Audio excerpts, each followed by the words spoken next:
ایک طرف آدائے دین، مطلب ایک طرف دین کے دشمن بھی پریشان کر رہے ہیں، اور ایک طرف ہے حاسدین، حسد کرنے والے بھی پریشان کیے ہوئے۔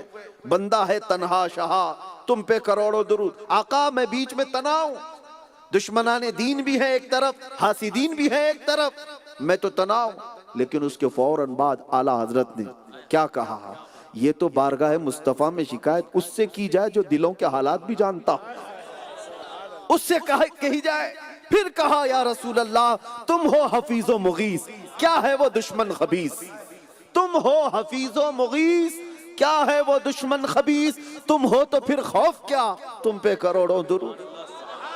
یا رسول اللہ تم ہو تو پھر خوف کیا، تم پہ کرو۔ یہ صحابہ کی زبان ہے، یہ جو اعلیٰ حضرت کے اشعار آپ کو سمجھ میں آ رہے ہیں، یہ صحابہ کی زبان ہے، جو صحابہ کہتے تھے یا رسول اللہ کل مصیبت بعدک جلل، آپ کے ہوتے ہوئے ہر مصیبت حل کی ہے۔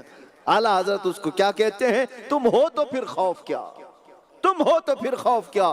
اے سنیو آپ سے بھی میں پوچھتا ہوں تمہارا عقیدہ ہے یا نہیں کہ مصطفیٰ ہمارے ساتھ ہے؟ ہمارے ساتھ جو سب سے بڑی دولت آج بچی ہوئی ہے وہ محمد عربی صلی اللہ علیہ وسلم کی محبت پاک ہے۔ اس دولت کے علاوہ بچا کیا ہے ہمارے پاس؟ ہمارے چہرے بگاڑ دیے گئے، ہمارے اخلاق چھین لیے گئے، ہم سے علم کو بہت دور کر دیا گیا ہے، ہم سیاست سے بہت دور ہیں، قیادت سے بہت دور ہیں، فرقوں میں بٹے ہوئے ہیں، اختلافات کی مار پڑی ہوئی ہے، بہت ساری چیزوں میں ہم جوجھ رہے ہیں، ہماری بچیاں آوارہ ہوئیں۔ یہ ساری دنیا نے ہمارے اس امت پر ایسی تباہی لا کر رکھ دی ہے کہ امت کو جمع کرنا ایک پرچم تلے بڑا مشکل کٹھن کام لگتا ہے۔ لیکن میں آپ سے ایک بات کہتا ہوں، یہ ٹوٹی بکھری ہوئی قوم، اور مثال کے طور پر دیکھنا ہو تو فلسطین کو دیکھو، غزہ کے ان نہتوں کو دیکھو، 50,000 سے زیادہ جن کے جانیں لے لی گئی، گھر سے گھر کو توڑ دیا گیا، بموں کی بارود کی ایسی وہاں پر ایک خوفناک فضا قائم کی گئی، دنیا پوری دیکھ رہی ہے۔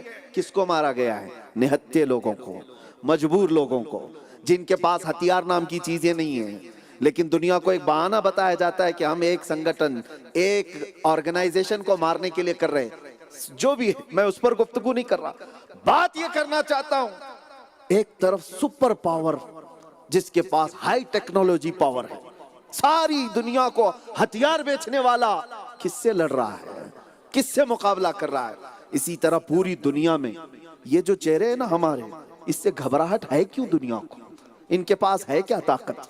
ہمارے پاس کون سے میزائل ہیں؟ ہمارے پاس کون سی طاقت ہے؟ ہم نے کیا دولت جمع کی ہے؟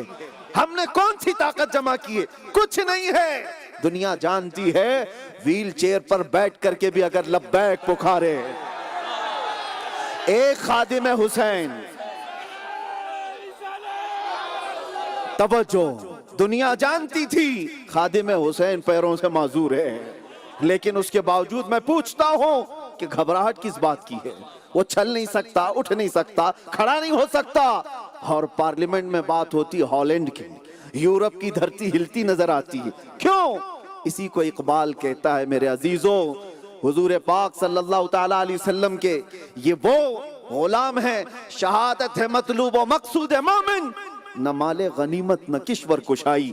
یہ وہ بندے ہیں، یہ اللہ کے وہ بندے ہیں جن کو اللہ کے شیروں کو آتی نہیں روباہی، جس کو اقبال نے کہا ہے آج بھی ہمارے پاس کوئی چیز تو ہے، کوئی چیز تو ہے جس سے دنیا خوف زدہ، دنیا ڈری ہوئی ہے۔